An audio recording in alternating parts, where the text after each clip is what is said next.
साथियों नमस्कार। पटना बिहार से मैं अमिताभ कुमार दास, आईपीएस 94 बैच, और आप देख रहे हैं मेरा अपना यूट्यूब चैनल दास बोले बिंदास। क्योंकि जब बुजदिलों ने मुंह में दही जमा लिया हो तो दास का बिंदास बोलना जरूरी हो जाता है। साथियों, खबर यह है कि कुंभ की भगदड़ में सैकड़ों लोग मारे गए हैं और मैं इस भगदड़ के लिए ढोंगी आदित्यनाथ के इस्तीफे की मांग करता हूं। अब ये वीडियो आखिर तक दिल थाम कर देखिए। साथियों, कुंभ पर चर्चा करने के पहले संक्षेप में मैं आपको उसकी पौराणिक कहानी भी बता दूं कि कुंभ मनाया क्यों जाता है। पौराणिक कहानी ये है कि असुरों और देवताओं ने मिलकर समुद्र मंथन किया और समुद्र मंथन में धनवंतरी प्रकट हुए और उनके हाथ में अमृत का कुंभ था। कुंभ का मतलब आप जानते हैं, घड़ा होता है। राक्षसों ने उनसे वो अमृत का कुंभ छीनना चाहा तो जो इंद्र के बेटे थे जयंत, वो अमृत का कुंभ लेकर वहां से भागे। इस भागा दौड़ी में हुआ क्या कि उस अमृत की बूंदे 4 जगहों पर गिर गई: हरिद्वार, प्रयाग, नासिक और उज्जैन। तो यही पौराणिक किस्सा है और उसी अमृत की बूंदों के लिए वहां पर 12-12 साल के अंतराल पर कुंभ मेला लगता है। अब अभी जो कुंभ मेला लग रहा है वो प्रयागराज में, जिसका पुराना नाम इलाहाबाद है। कुंभ मेला देखिए, इस साल इस देश में सैकड़ों सालों से लग रहा है और उसे बहुत लोग जाते हैं। लोगों की आस्था से जुड़ा हुआ मेला है, लोग जाते हैं, नहाते हैं, सब कुछ है। लेकिन पिछले कुछ सालों से ये जो मेला है, एक मेला से ज्यादा, आस्था से ज्यादा एक सर्कस बन गया है।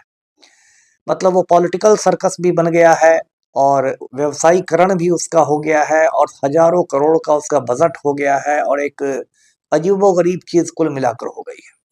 इस बार तो कुंभ में और भी ये सब चीजें देखने को मिली। ममता कुलकर्णी, जो बॉलीवुड की अभिनेत्री है और जिसका पति जो है विक्की गोस्वामी, वो मादक द्रव्यों की तस्करी करता है, ड्रग्स स्मगलर है। वो ममता कुलकर्णी जाके किन्नर अखाड़ा की महामंडलेश्वर बन जाती है। छोटी मोटी चीज नहीं, महामंडलेश्वर। तो ये सब अब सर्कस हो रहा है। और ये जो भगदड़ मची है मौनी अमावस्या के रोज, इस भगदड़ में ऐसे आधिकारिक रूप से तो सिर्फ 30 लोग मरे हैं, लेकिन सूत्र बता रहे हैं, मेरे सूत्र ही बताते हैं और भी सूत्र, की सैकड़ों लोगों की मौतें हो रही हैं। इस भगदड़ के लिए सब लोग जिम्मेदार हैं। इस देश के राजनेता जिम्मेदार हैं, इस देश की मीडिया जिम्मेदार है, पब्लिक जिम्मेदार है, प्रशासन तो है ही है। राजनेता इसलिए जिम्मेदार हैं कि चाहे वो मोदी हो या योगी हो, इन लोगों ने कुंभ मेले का पूरा, मतलब आप कहिए कि राजनीतिक फायदा, सियासी फायदा उठाना चाहा। ऐसा दिखाना चाहा कि देखिए, कुंभ मेला पर इतना खर्च करके तो हमने एकदम सनातन धर्म में 4 चांद लगा दिए हैं। ऐसा लग रहा है कि मोदी और योगी के पैदा होने के पहले इस दुनिया में सनातन धर्म का अस्तित्व ही नहीं था। इन्हीं लोगों ने, लगता है, सनातन धर्म को जन्म दिया है। तो ये सब पूरी नौटंकी हुई। और जो हमारे तड़ीपार गृह मंत्री हैं अमित शाह, जिन्हें सुप्रीम कोर्ट ने तड़ी पार कर दिया था, गुजरात में प्रवेश पर पाबंदी लगा दी गई थी, वो तड़ी पार गृह मंत्री भी नंग धड़ंग होके अंग प्रदर्शन करते हुए वहां डुबकी मारते देखे गए। अगर डुबकी आपको मारनी है तो आप प्राइवेसी में, निजी तरीके से मार सकते हैं। यहाँ तो चारों ओर कैमरे लगाए रहते हैं और तब वहां डुबकी मारी जाती है। तो तड़ी पार भी अपने तमाम पाप धोने के लिए पहुंच गए।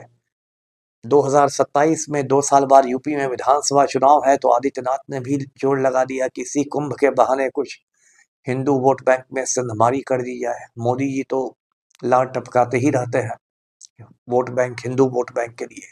तो इन राजनेताओं ने पूरा एक माहौल किया और उसमें हजारों करोड़ का, सैकड़ों करोड़ का बजट है कुंभ का। मुझे लगता है कि उसकी भी ईमानदारी से जांच हो जाए, ऑडिट हो जाए ईमानदारी से, तो उसमें भी एक बड़ा घोटाला पकड़ा जाएगा। उसके बाद इस देश की मीडिया, खासकर गोदी मीडिया, जिम्मेदार है। 1 महीने से कुंभ कुंभ कुंभ कुंभ ऐसा हो रहा है कि इस देश में, इस दुनिया में कुंभ के अलावा कोई चीज ही नहीं है।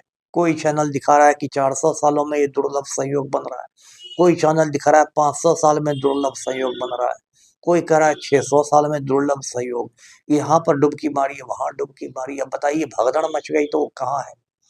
भगदड़ मच गई तो ये गोदी मीडिया वाले मौन हो गए हैं। कुछ लोगों का कहना है कि वो मौनी अमावस्या की वजह से मौन रखे हुए हैं।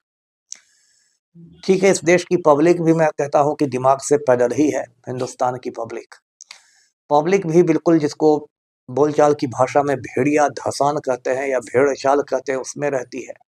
पटना से ऐसी ऐसी ट्रेनें खुली हैं, रेलगाड़ियां खुली हैं, जिस पूरी की पूरी ट्रेन पर कुंभ वाले यात्रियों का कब्जा रहा, और उसमें से किसी माई के लाल ने टिकट भी नहीं कटाया। अब इन पाखंडियों को देखिए, ये लोग बड़ी बड़ी बात करेंगे, सनातन धर्म की बात, संस्कार, संस्कृति, विश्व गुरु, प्राचीन सभ्यता, फलना चिल्ला, और आप में इतनी भी तमीज नहीं है कि आप ट्रेन का टिकट कटा रहे हैं।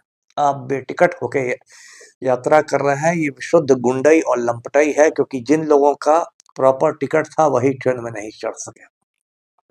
इस तरह की बहुत सारी ट्रेनें गई हैं कुंभ में। तो ये तो पब्लिक का हाल हो गया, और प्रशासन का हाल तो खैर है ही है। प्रशासन ने वहां दो तरह के इंतजाम किए थे, कुछ वीआईपी लोगों के लिए, वीवीआईपी लोगों के लिए, और कुछ जो आम लोग हैं जिनको कीड़े मकोड़ों की तरह मरने के लिए छोड़ दिया जाता है हर में। ये पूरा का पूरा देखिए हो रहा है। और जब मैं ये भगदड़ के बारे में पढ़ रहा था, मुझे अपना समय याद आ रहा था। 1998 की बात है, 98 में मैं देवघर जिले का एसपी हुआ करता था। देवघर जो अब झारखंड में है, आप जानते हैं, वहाँ शिव मंदिर है और बाबा धाम है। तो श्रावणी मेला में वहाँ ऐसे लाखों लोग पहुँचते हैं, है ना। बोल बम करते हुए कांवड़िया लोग पहुँचते हैं, कोई डाक बम, कोई बम। 1.5 महीने तक समझिए, वो वहाँ का जो एसपी रहता है, डीसी रहता है, उसका एकदम भेजा फ्राई रहता है पूरा सावन और आधा भादो। और सबसे ज्यादा चुनौती तो होती है सोमवार के रोज, सोमवारी जिसको कहते हैं। सावन में 4 सोमवारी तो होते ही हैं, किसी किसी साल 5 सोमवारी पड़ जाते हैं, और उस समय पूरे प्रशासन की खटिया खड़ी रहती है। मैं तो देवघर एसपी था, बताइए मेरी हालत आप समझिए। मैं घोर नास्तिक आदमी, मैं ईश्वर में रत्ती भर विश्वास नहीं करने वाला आदमी। सोमवारी के दिन सुबह 3 बजे उठ के मैं जाता था और मंदिर में बैठ जाता था। मंदिर के परिसर में एक नियंत्रण कक्ष है, कंट्रोल रूम है, उसमें सीसीटीवी पर तस्वीरें आती रहती है, कहाँ क्या भीड़ है, काट गेट पर कितनी भीड़ है, महिला द्वार पर कितनी भीड़ है, पुरुष द्वार पर कितनी भीड़ है, गर्भगृह में कितने लोग हैं, सिंह द्वार पर कितनी भीड़ है, वो सब आता रहता है।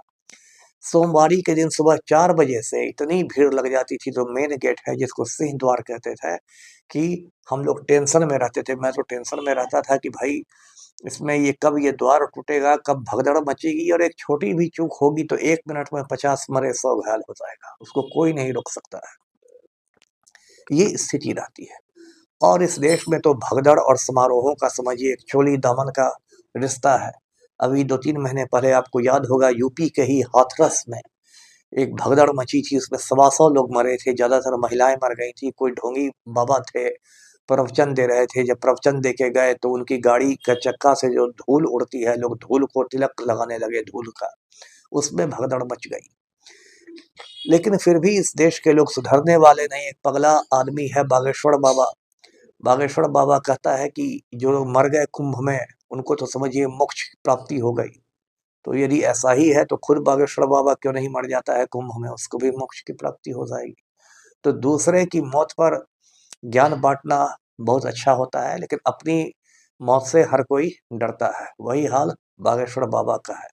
लेकिन इन ढोंगियों ने, इन पाखंडियों ने पूरे सनातन धर्म का समझिए, को हिंदू धर्म भी कहते हैं, उसका एक आप कहें कि बैंड बजा के रख दिया है।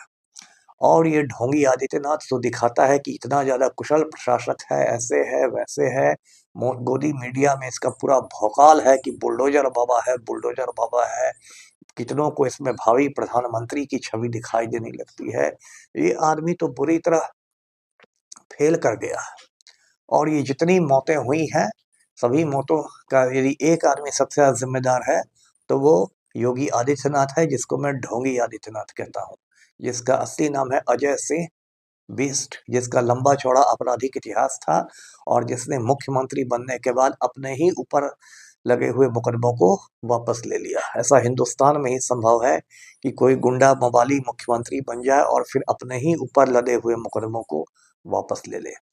तो साथियों, ये कुंभ के नाम पर पूरा आडंबर, पाखंड, ढकोसला, ये सब का बाजार गर्म है। कायदे से आदित्यनाथ पर हत्या का मुकदमा होना चाहिए।